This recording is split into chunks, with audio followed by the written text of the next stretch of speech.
तो आज जो यूनिट थर्ड है कैथोड रे ऑसिलोस्कोप, जिस चैप्टर का नाम है, इस चैप्टर का जो लास्ट टॉपिक है स्पेक्ट्रम एनालाइजर। तो ये आपके लैब में है, जो कुछ देखने में इस तरह से होता है, ठीक है ना। और ये थोड़ा सा डीएसओ टाइप का कुछ होता है, जैसे डिजिटल स्टोरेज रिसोर्स को आपने पढ़ा है, तो उसी टाइप का कुछ उससे कुछ सिमिलरिटीज के साथ है। और आपको पता ही है कि सीआरओ का एडवांस एक तरह से डीएसओ होता है, और डीएसओ में और इसमें थोड़ा सा ये है कि दोनों डिजिटलाइज होते हैं एक तरह से। जो डाटा को डिस्प्ले के साथ साथ उसकी फीचर, जो भी आप वेव इसमें प्रेजेंट करना चाहते हैं, उस वेव को ये उसका वेव का डाटा भी प्रेजेंट करता है, डाटा को भी शो करता है। जैसे इसकी स्क्रीन है, देखो इसमें भी किस तरह से स्क्रीन उस तरह से होती है, बाकी इसमें भी कुछ बटन सेटिंग करने के लिए इस तरह से होते हैं। बस फर्क इतना है कि जो सीआरटी, जो सीआरओ या फिर डीएसओ होता है, वो क्या करता है कि किसी भी वेव को with respect to time display करता है। यहाँ पे क्या करेगा, क्योंकि ये स्पेक्ट्रम है, स्पेक्ट्रम हमने पढ़ा होगा कि फ्रीक्वेंसी के रिस्पेक्ट में होता है, तो ये किसी भी वेव को फ्रीक्वेंसी के रिस्पेक्ट में डिस्प्ले करेगा। तो what is spectrum analyser? Spectrum analyser होता क्या है?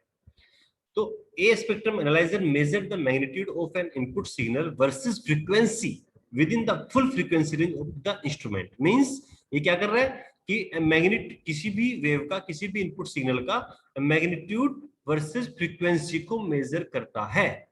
जैसे आपका सीआरओ होता है, सीआरओ क्या करता है, वो मैग्नीट्यूड वर्सेस टाइम डिस्प्ले करता है, टाइम मेजर करता है, ठीक है ना। तो इसी तरह से जो स्पेक्ट्रम एनालाइजर होता है, वो मैग्नीट्यूड वर्सेस फ्रीक्वेंसी को मेजर करता है।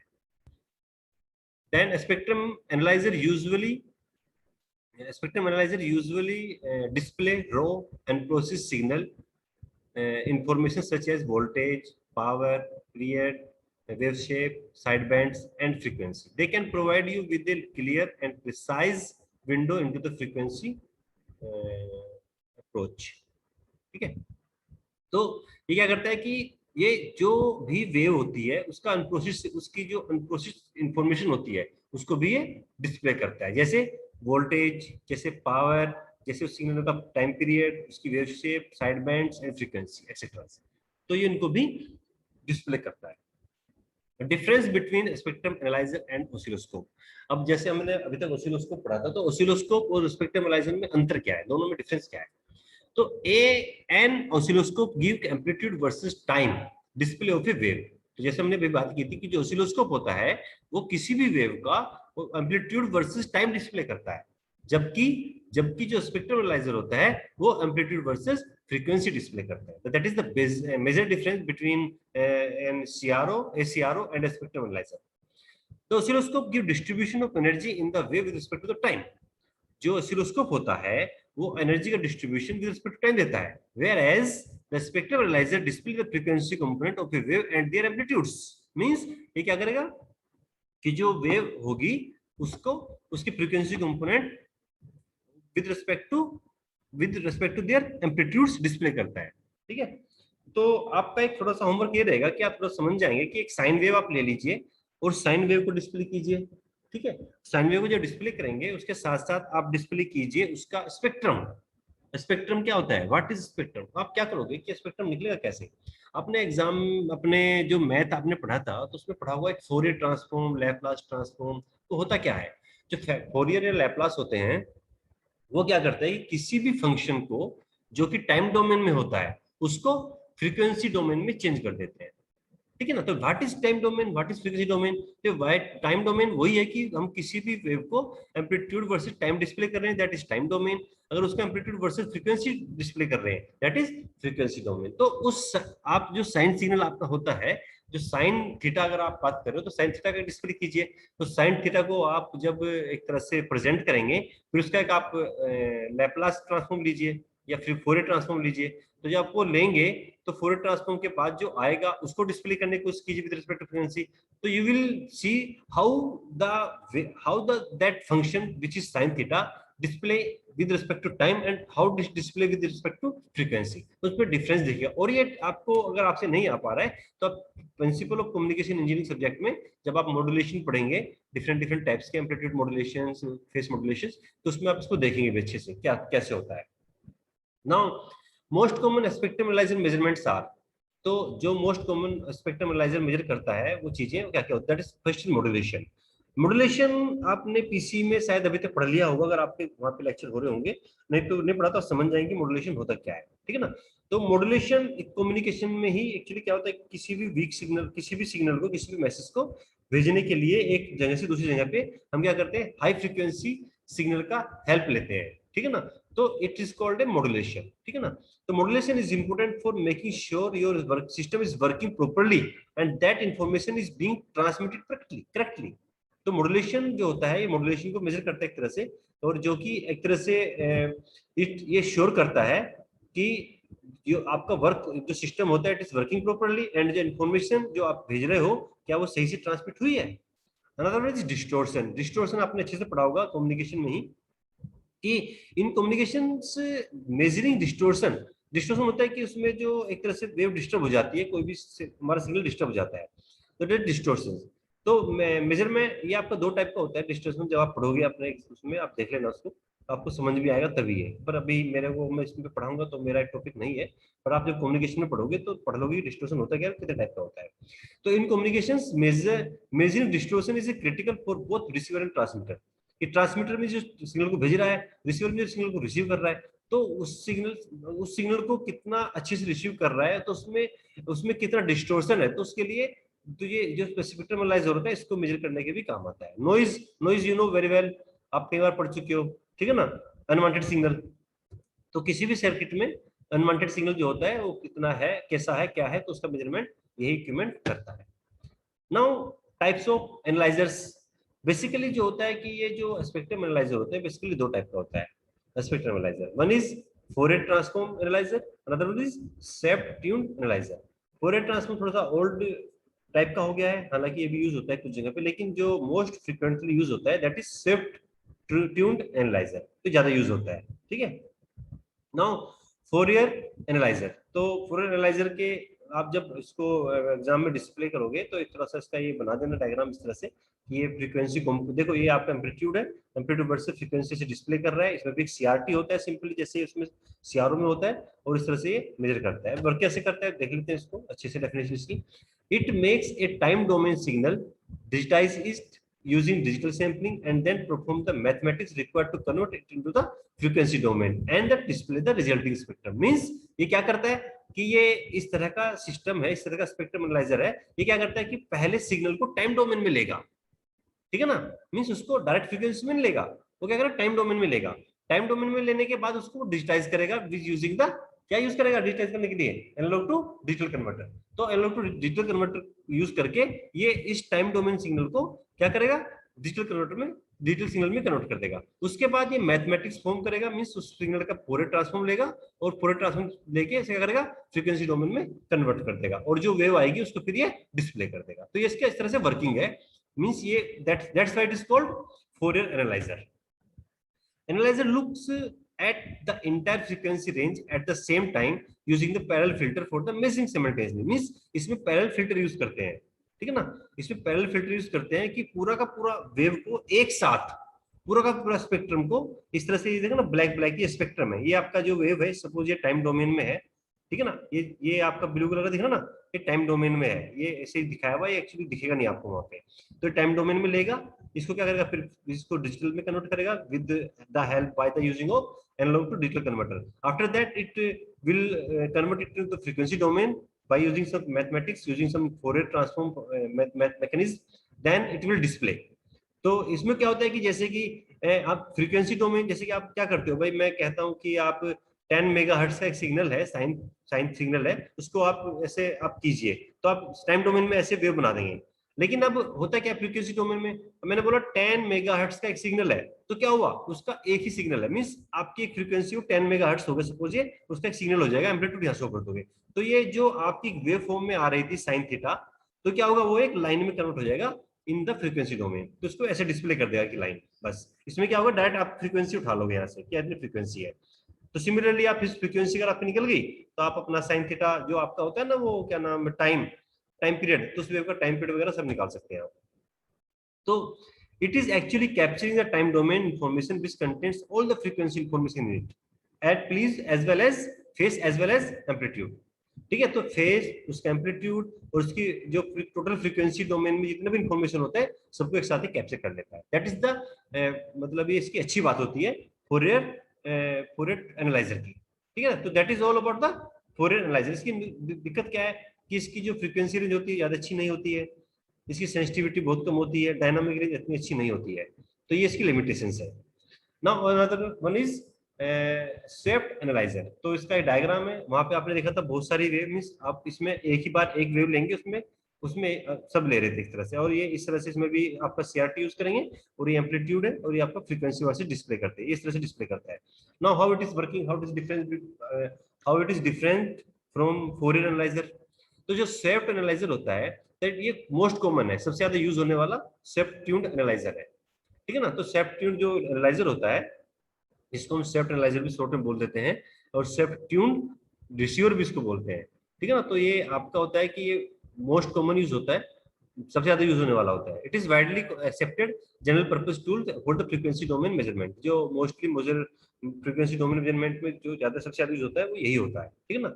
Widely use in super heterodyne.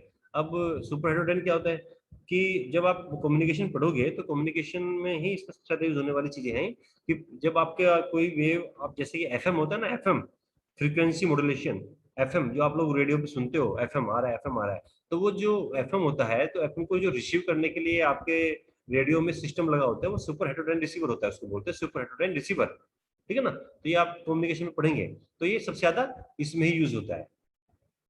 Very basically, these analyzers shift across the frequency range of the interest, displaying all the frequency component present. Means वो क्या कर रहा था, पूरे ट्रांसफॉर्म वो पूरी वेव को एक साथ डिस्प्ले कर रहा था, लेकिन ये करता है कि आप जिस रेंज में चाह रहे हो, जिस वेव को, जिस पार्ट को चाह रहे हो, उसी को डिस्प्ले करता है, उसी के फ्रीक्वेंसी कंपोनेंट को प्रेजेंट करता है। ये पूरे को एक साथ नहीं करता है। आप चाहो तो पूरे को कर सकते हो, बट ये आपको मतलब फैसिलिटी देता है कि उसकी जो रेंज होती है, डायनामिक रेंज, उसको वो अपने हिसाब से आप घटा बढ़ा सकते हो।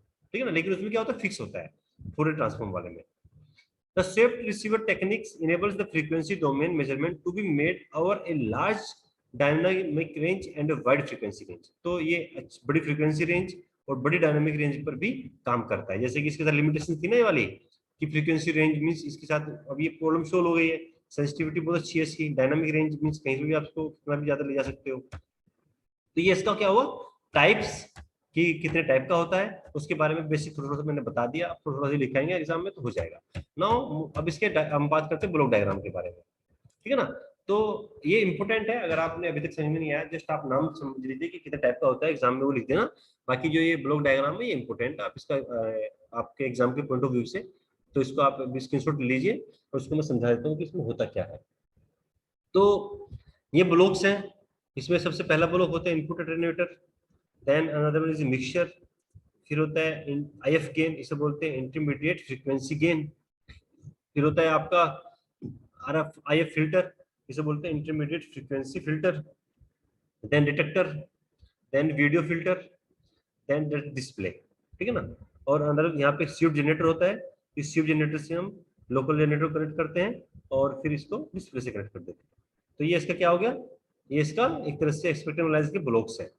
अब हर एक ब्लॉक के बारे में वन बाय वन हम पढ़ लेते हैं, जैसे आपके एग्जाम में लिखना भी है। तो नंबर वन इज इनपुट, ये आपके हैं RF input attenuator, mixture, IF means intermediate frequency gain, IF filter, detector, video filter, local oscillator, swift generator and CRT display. तो these are the components, these are the blocks in the block diagram of spectrum analyser. जो spectrum analyser उसके blocks diagram के blocks है, उसके ये component.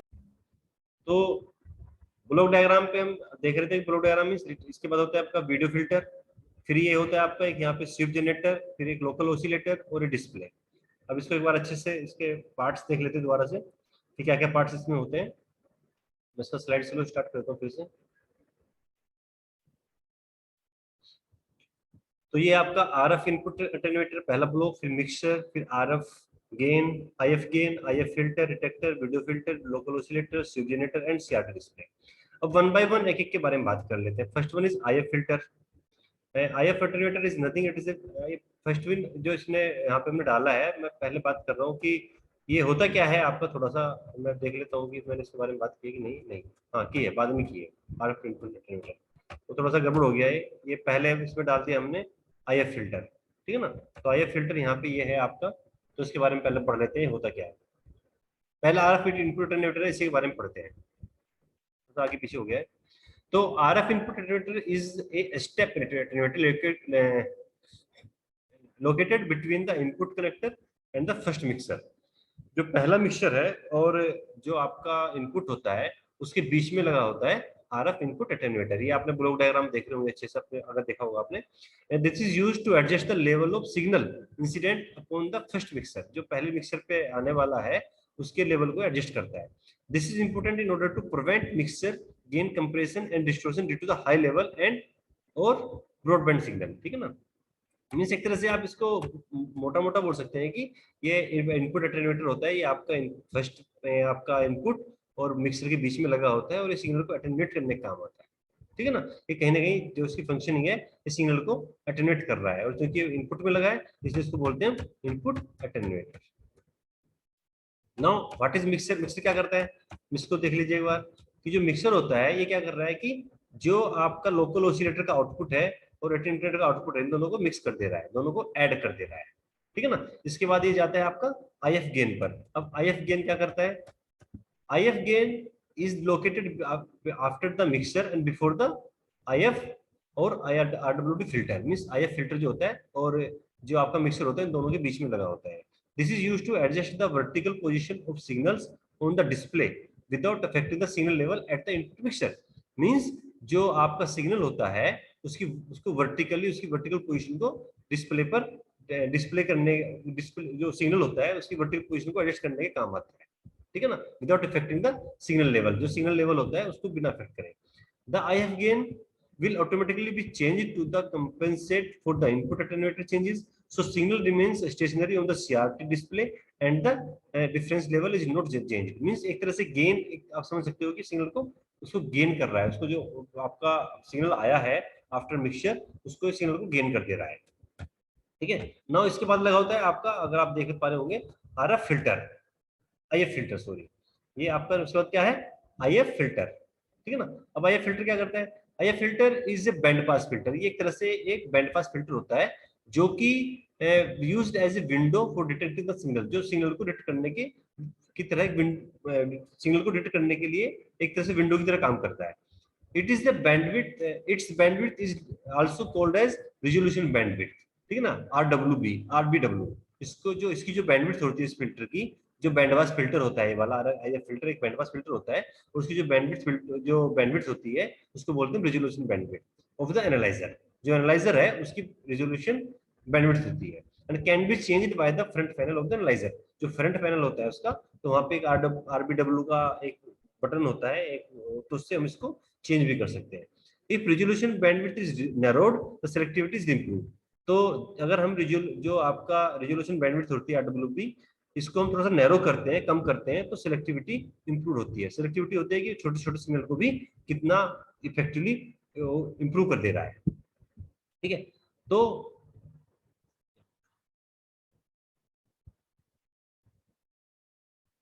बेटा आवाज आ रही ना?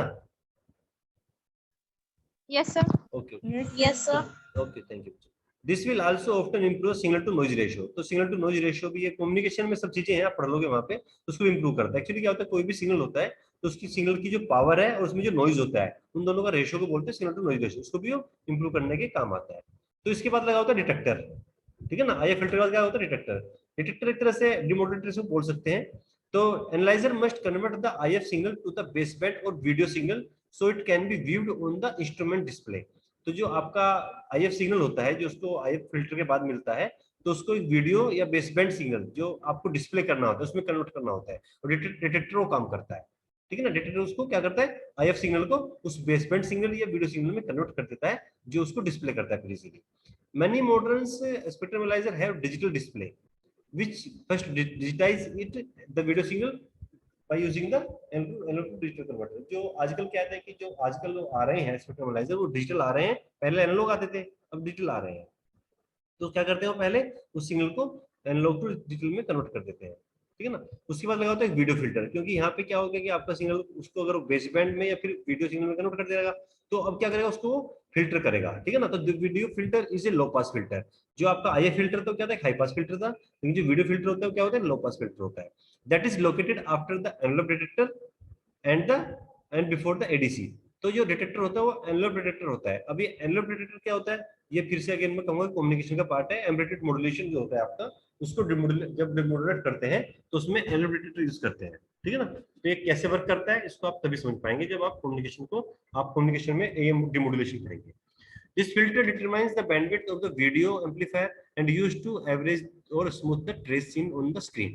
The spectrum analyzer display signal plus noise, so that closer a signal is to the noise level, and more the noise makes the signal more difficult to read. Means ये क्या करता है कि एक सिग्नल प्लस नॉइज को भी display करता है। तो जितना सिग्नल में नॉइज होगी उतने सिग्नल डिस्टर्ब रहेगा, और जितना कम नॉइज होगी उतने सिग्नल हमारा अच्छा डिस्प्ले करेगा। और ये सिग्नल क्या करता है, वीडियो फिल्टर तो क्या करता है, जो नॉइज होती है इस सिग्नल में उसको रिमूव करने की कोशिश करता है। नाउ अब लोकल ऑसिलेटर, अब उसमें नीचे पढ़ा था आपने, तो लोकल ऑसिलेटर एक आपका kind of voltage control oscillator होता है। और oscillator is nothing, it is क्या करता है, एक जनरेटर होता है, ठीक है ना, जो वेव को जनरेट करता है। तो यहाँ पे क्या करते हैं, द स्वीप जनरेटर, और एक ये तो होता है आपका जो आपका लोकल ऑसिलेटर है, एक स्वीप जनरेटर है। तो sweep generator local oscillator means दोनों के दोनों क्या कर रहे हैं, अपने अलग अलग वेव जनरेट कर रहे हैं, ठीक है ना। तो जो वोल्टेज कंट्रोल, ये जो आपका लोकल ऑसिलेटर होता है वहां पे, वो होता है एक वोल्टेज कंट्रोल ऑसिलेटर, ठीक है ना, जो एनालाइजर को ट्यून करता है। और जो स्वीप जनरेटर होता है ये भी एक लोकल ऑसिलेटर होता है, जो फ्रीक्वेंसी चेंज करता है in the proportion off ramp voltage. एक रैंप वोल्टेज होती है, उसके प्रोपोर्शन में, उसके प्रोपोर्शन मींस उसके अनुपात में फ्रीक्वेंसी को चेंज करता है। This also deflect the CRT beam horizontally and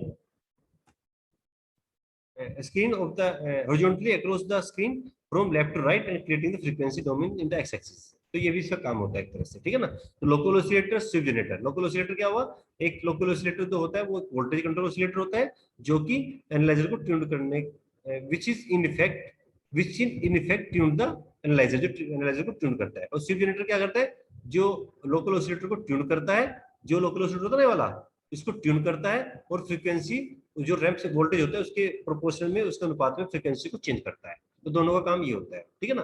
तो another one is RF input attenuator, ये पढ़ चुके हैं, IF के हैं, ठीक है। तो that's all about the spectrum analyser. तो हर एक ब्लॉक डायग्राम के बारे में मैंने बता दिया, उसमें क्या क्या होता है, मैं एक बार फिर भी हल्का से रिवाइज कर दूंगा। इसका फ्रंट पैनल होता है इस तरह से, इसका आप देख लीजिए। इसमें क्या होता है, यहाँ पे कुछ पैड्स होते हैं, इनको न्यूमेरिकल पैड्स बोलते हैं। तो एक कंट्रोल फंक्शंस होते हैं यहाँ पे, RWB एंड शिफ्ट टाइम, ये सब चीजें जो अलग अलग फंक्शंस हैं यहाँ पे बटन्स लगे हैं, ये उनको फंक्शंस करते हैं। ये आप यहाँ पे इनपुट देते हैं इसमें, ये मींस एक तरह से BNC कनेक्टर होता है। और प्राइमरी फंक्शंस यहाँ पे जो बटन है ये वाले तीन, ये क्या करते हैं, एम्पलीट्यूड, फ्रीक्वेंसी और स्पिन को चेंज करने का काम आते हैं। और ये सॉफ्ट की होती है यहाँ पे लगेगी। तो इस तरह से फ्रंट पैनल है, ठीक है।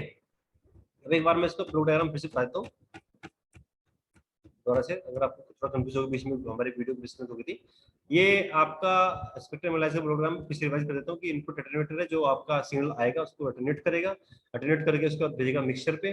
मिक्सर के पास ऑलरेडी लोकल ऑसिलेटर से एक आपका वेव आ रही होगी, जेनेरेट सिग्नल आ रहा होगा, जो कि लोकल ऑसिलेटर होता है। इसमें क्या होता है, एक वोल्टेज कंट्रोल ऑसिलेटर लगा होता है, जो कि इस स्पेक्ट्रम एनालाइजर को ट्यून करता है। तो इसकी फ्रीक्वेंसी आएगी, एक फ्रीक्वेंसी आएगी, इसको दोनों को मिक्स कर देगा। मिक्स करने के बाद इसको IF गेन पे जाएगा, ठीक है ना। तो जो वेव आएगी उसको ये एम्पलीफाई करेगा एक तरह से, ठीक है ना। और फिर इसको फिल्टर पास करते हैं। ये फिल्टर जो होता है IF फिल्टर, ये kind of band pass filter होता है, ठीक है ना। तो और ये पास करता है डिटेक्टर। ये डिटेक्टर यहाँ पे जो होता है ये एक एनवेलप डिटेक्टर होता है। जो आपको सिग्नल यहाँ पे आएगा उसको क्या करेगा, उसको ये बेस बैंड सिग्नल या वीडियो सिग्नल में कन्वर्ट करेगा, जो हमें यहाँ पे डिस्प्ले करना होता है। और उसके बाद जो बेस बैंड या वीडियो सिग्नल यहाँ पे बन जाता है, इसको वीडियो फिल्टर से पास करते हैं, क्योंकि वीडियो उसमें क्या होता है कि सिग्नल प्लस नॉइज दोनों को डिस्प्ले करता है आपका स्पेक्ट्रम एनालाइजर। तो उसमें जो जितनी भी नॉइज होती है ज्यादातर उस नॉइज को फिल्टर करता है, ठीक है ना। और स्वीप जनरेटर क्या करता है, ये लोकल ऑसिलेटर को जो रैंप वोल्टेज होती है, रैंप सिग्नल होता है, उसके अकॉर्डिंग फ्रीक्वेंसी इसमें इसको ऑपरेट करता है एक तरह से, ठीक है ना। तो CRT क्या करता है, डिस्प्ले क्या करता है, जो वेव आती है उसको डिस्प्ले कर देता है। तो that is all working of the spectrum analyser. तो ये आज हमारा टॉपिक था स्पेक्ट्रम एनालाइजर, यहाँ पे कंप्लीट हो जाता है।